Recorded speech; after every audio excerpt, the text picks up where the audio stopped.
Hello everyone and welcome to the channel. In today's video I'll be going over the software I'm planning to run on my all-in-one home NAS server.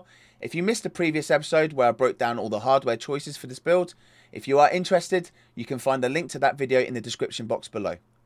While you're down there you'll also find links to all the specific hardware components I've selected for this server build. Full disclosure, those are affiliate links. They won't cost you a penny extra, but I might earn a small commission if you use them. It's a huge help in supporting the channel, so a massive thank you to anyone who does. Alright, with that out of the way, let's get straight into it. When it came to the software side of this server, I wanted to start from scratch, and what better place to begin than with the base operating system.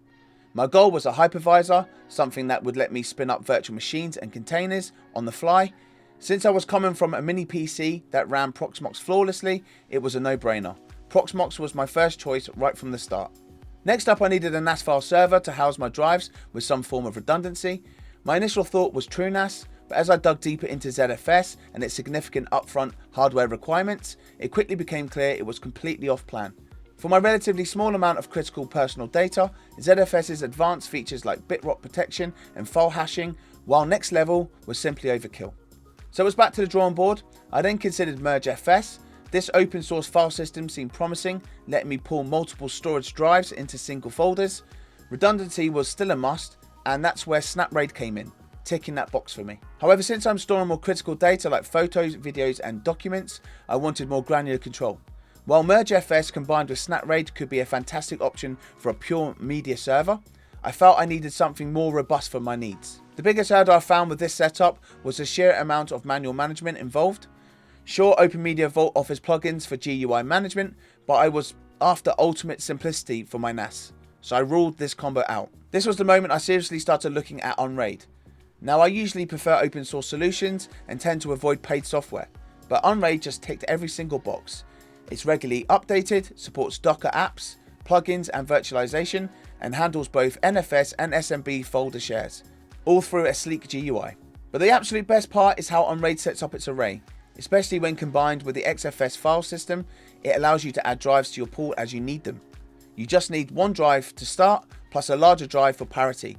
This was a perfect fit for my needs. Unraid's licensing fees seemed reasonable, and they even offered a 30-day trial, which you can extend by 15 days twice for an extra 30 days.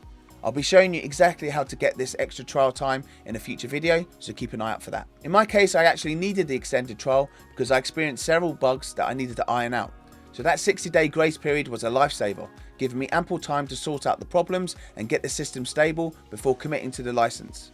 Honestly, that's incredibly fair and reasonable from Unraid. So at this point you may be wondering, if I'm going to be using Unraid and Unraid has Docker and virtualization baked in, why would I bother using Proxmox as the host operating system?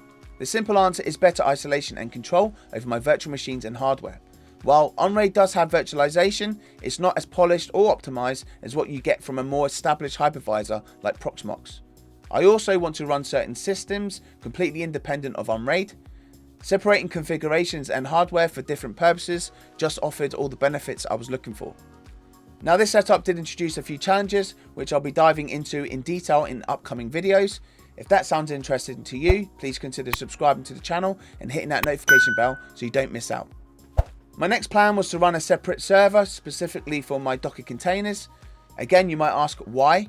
Unraid has Docker app support, and you'd be absolutely right. But just like with the hypervisor, I wanted to isolate and separate my Unraid server. Its primary role is my NAS file server, and that's its core purpose. I'll still use some Docker containers on Unraid, mainly for file and backup tasks like image and syncthing, and maybe Nextcloud down the line. But for my more adventurous container projects, I wanted an environment isolated from my critical services on Unraid. Plus, I have a much better understanding of Ubuntu as a server operating system and Linux in general, which makes administration much easier for me. And as a bonus, I get full control over the VM, its hardware resources and its file system. I needed to tie everything together. Since the main storage pool resides on Unraid, I enabled NFS. This allows remote access to the shares across my network, meaning my other VMs and devices can easily access the Unraid array. I'll be showing you how to mount these NFS folders and make them available at boots in future episodes, so definitely stay tuned for that. So finally, I needed to connect to the server from outside my home. This was crucial for accessing things like my image server, file syncing and backups. My main priority here was security first. That meant absolutely no punching holes in the firewall or forwarding any ports. even though I've done this successfully in the past. And I wasn't interested in solutions like Cloudflare tunnels. That's why I chose Tailscale. I personally use Tailscale to securely connect to my home lab, remote servers, and even mobile devices. What I love about it is how it creates that mesh VPN where all my devices talk directly and securely. And because it's powered by WireGuard, the end-to-end encryption ensures nobody else, not even Tailscale's relay servers, can see my data. The relay servers are just there to help connections if devices can't talk directly, but they literally can't decrypt or see your personal information. And the best part, Tailscale offers a personal plan that gives you up to 3 users and up to 100 devices, which is incredibly generous for a home lab setup like mine. Plus, I really like using Magic DNS to access my servers both inside and outside my home network. It's so much easier to remember server name than an IP address, and that's a great feature. Whether I'm accessing my Proxmox dashboard from my laptop or pulling files from my NAS while on the go, Tailscale makes it seamless and secure. Seriously, no more wrestling with firewall rules, dynamic DNS or complex VPN configs. It just works. Tailscale is just great. I can't recommend it enough.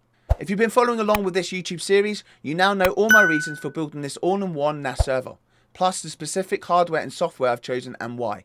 In the next video, I'll get hands-on. I'll walk you through a full step-by-step installation build, showing you how to put the entire system together from scratch and get it ready for the very first boot. I really hope you're enjoying these videos. I'll keep sharing my home lab journey in the hope that it helps or inspires you to start your own. Don't forget, I have a Discord channel that I'm building up. It's very early days, so be one of the first to join. I hope to build a community there, run competitions, and get your feedback on future content ideas. It's also a good place to get any help or support. Just drop a question in the correct section, and I'll do my best to answer it. All that's left for me to say now is thank you guys for watching, and I'll see you in the next one.